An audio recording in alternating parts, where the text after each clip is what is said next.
What, in your considered opinion, should be the role of President Kenyatta post-August 2022? I think I should make some corrections.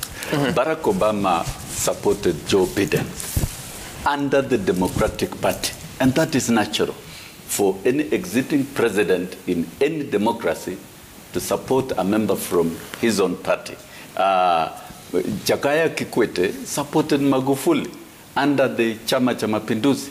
That was expected. And you know, those presidential candidates are nominated through a process and through a convention. Even if you look at the American elections, they're now preparing for 2024, and the Republicans are going through that process. Those are democratic institutions. But contrary to what is happening here, Uhuru himself has destroyed Jubilee and his own party, and is fighting his own member. That is not democracy, and that is not how it should be. Let me ask you, given the circumstances that you're in, and if you're to use the example of the American elections that Barack Obama will support Hillary Clinton or will support Joe Biden of their own party, so the president is the leader of Jubilee Party. Which candidate should he support now? If we were to respect the standards of democracy, Uhuru Kenyatta should have promoted democratic process and identification of a presidential candidate through Jubilee Party. You remember, Jubilee was born out of dissolution of many parties and creation of a super party. This is a fact for sure.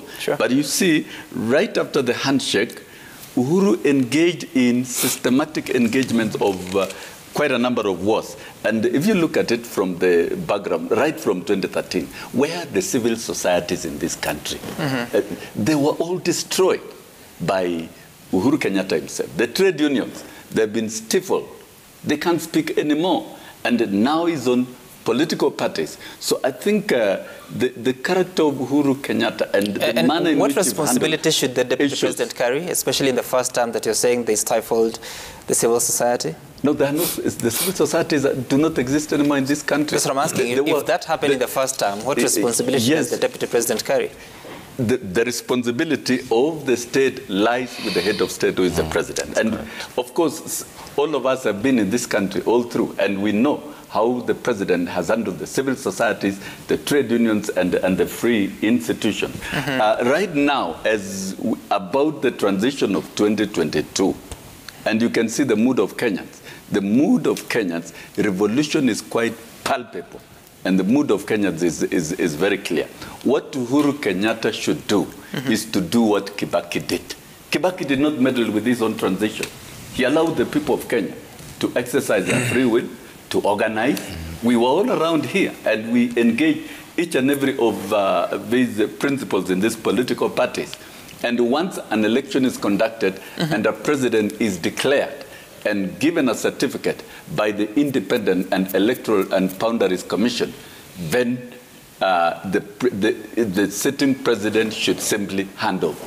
So he should be preparing his handing over notes, and he should avoid by any standards. No, we cannot talk that the president has every right. We have seen the body language in meetings.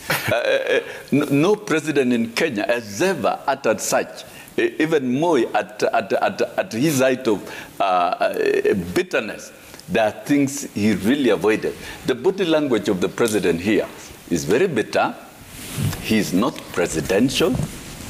He looks an activist.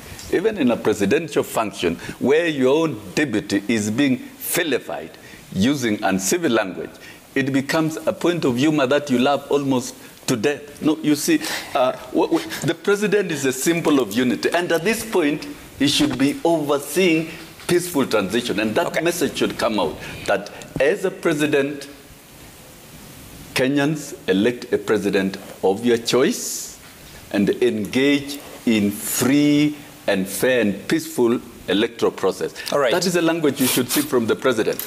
But in fact, as we see at the moment in the country, if you look at the mood of Kenyans and the reactions of Kenyans, they're not happy with the political activities of the president. He's not uniting the country. He's dividing the country. He has divided more.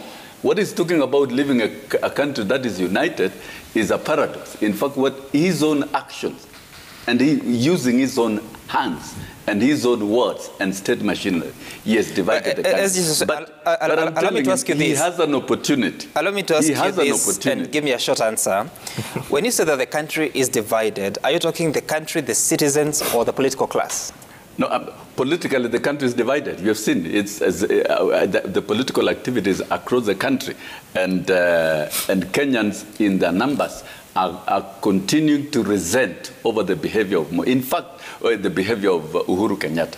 In fact, the resentment of Kenyans, by the time we get to 9th of August, those of us who can predict the political activities and moods of Kenyans will resent more seriously to the outgoing president if he continues with this type of language. And I think it is time the handlers of the president advises him correctly to desist from engaging in partisan activities and be a statesman and unifying factor that is provided for in the Constitution. And in fact, I should be able, if the president has SJ, I want us to transition to a different